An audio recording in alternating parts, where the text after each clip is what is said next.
आज हम करेंगे 10th क्लास का एक्सरसाइज 12.2 का क्वेश्चन नंबर 7। क्वेश्चन है a solid consisting of a right circular cone of height 120 centimetre and radius 60 centimetre standing on a hemisphere of radius 60 centimeter is placed upright in a right circular cylinder full of water such that it touch the bottom। यानी कि कोई solid है, ये हमारे पास solid है। इस solid की जो हाइट है वो है 120 सेंटीमीटर और इसकी जो रेडियस है वो है 60 सेंटीमीटर। ये सॉलिड एक हेमिस्फीयर पर कॉन बना हुआ है, यानी नीचे हेमिस्फीयर है और ऊपर कॉन है। तो ये सॉलिड किसी सिलेंडर में डाला जाता है और इस तरह से डाला जाता है कि उसका बॉटम है यहाँ टच करने लग जाता है।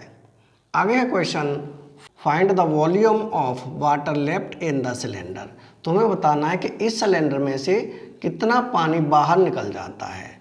आगे है if the radius of the cylinder is 60 centimetre and it's height is 180 centimetre. यानी इस जो सिलेंडर की रेडियस है वो है 60 सेंटीमीटर और इसकी जो हाइट है वो है 180 सेंटीमीटर। तो हमें बताना है कि इस सिलेंडर में से कितना पानी बाहर निकल जाएगा।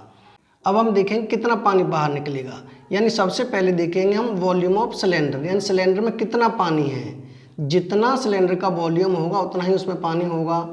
उसके बाद देखेंगे वॉल्यूम ऑफ सॉलिड, यानी कि सॉलिड का वॉल्यूम। तो पानी बाहर कितना निकलेगा जितना इस सॉलिड का वॉल्यूम होगा। तो हम निकालेंगे वॉल्यूम ऑफ सिलेंडर और उसके बाद निकालेंगे volume of solid. Volume of cylinder में से वॉल्यूम ऑफ सॉलिड माइनस कर देंगे तो पानी बाहर निकलता है वो आ जाएगा। तो सबसे पहले निकालें वॉल्यूम ऑफ सिलेंडर। हम यहाँ लिखेंगे volume of cylinder. Volume of cylinder का फॉर्मूला होता है पाई आर स्क्वायर एच। पाई की वैल्यू होती है 22/7 आर स्क्वायर। आर की वैल्यू हमारे पास 60, तो यहाँ पुट कर देंगे 60, यानी 60 × 60। एच की वैल्यू हमारे पास 180, तो यहाँ रखेंगे 180।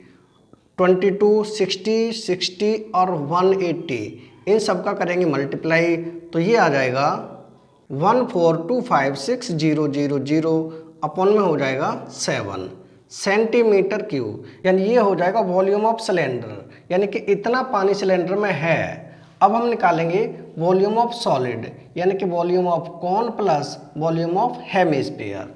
तो यहाँ हम लिखेंगे वॉल्यूम ऑफ सॉलिड, यानी कि सॉलिड का वॉल्यूम क्या होगा, वॉल्यूम ऑफ कॉन। यहाँ लिखें वॉल्यूम ऑफ कॉन प्लस हो जाएगा वॉल्यूम ऑफ हेमिस्फीयर।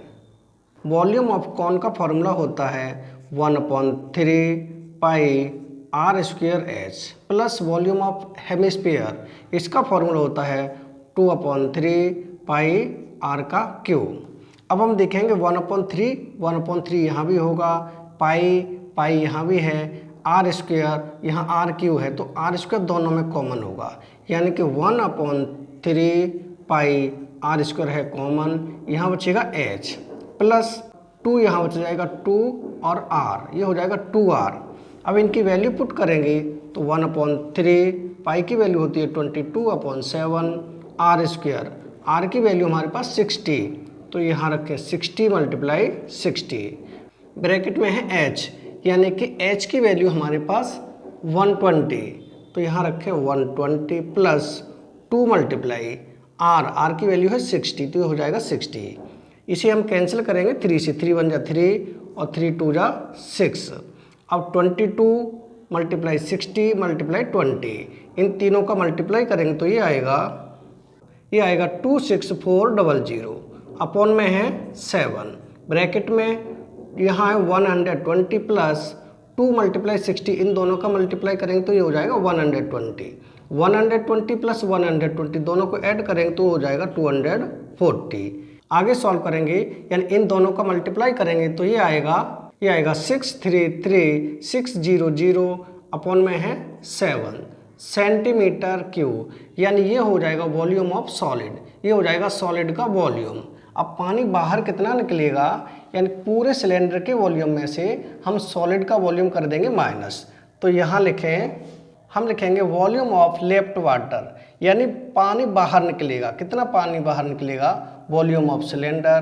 तो यहाँ कर दें volume of cylinder, volume of cylinder minus कर देंगे वॉल्यूम ऑफ सॉलिड, यहाँ लिखें वॉल्यूम ऑफ सॉलिड।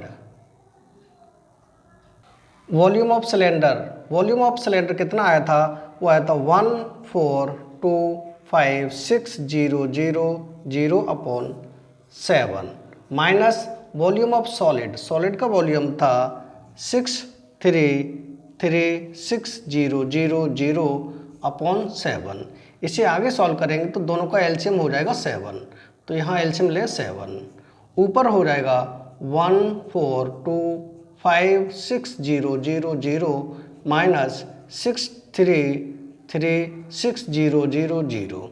अब इसमें से इसे माइनस करेंगे तो ये बचेगा 79200 अपन हो जाएगा 7। अब हम करेंगे 7 से डिवाइड, तो 7 से डिवाइड करने पर आएगा, ये आएगा 113142.8.56, ये हो जाएगा सेंटीमीटर क्यूब। लेकिन इसे हम निकालें मीटर में, तो 1 मीटर में होते हैं 100 सेंटीमीटर, और यहाँ क्यू है तो ये हो जाएगा 113142.8.57 अपॉन में हो जाएगा 100 मल्टीप्लाई 100 मल्टीप्लाई 100, यानी कि 1 2 3 4 5 6 डिजिट, ये पॉइंट इधर खिसक जाएगा 1 2 3 4 5 और 6, यानी ये हो जाएगा 1.131 मीटर क्यूब, ये हो जाएगा मीटर क्यूब में आंसर, यानी यही हो जाएगा हमारा आंसर। क्वेश्चन नंबर 7 कंप्लीट हो चुका है। अगर वीडियो पसंद आए तो लाइक और कमेंट जरूर करें। नेक्स्ट वीडियो में फिर मिलेंगे नेक्स्ट क्वेश्चन के साथ। Thank you.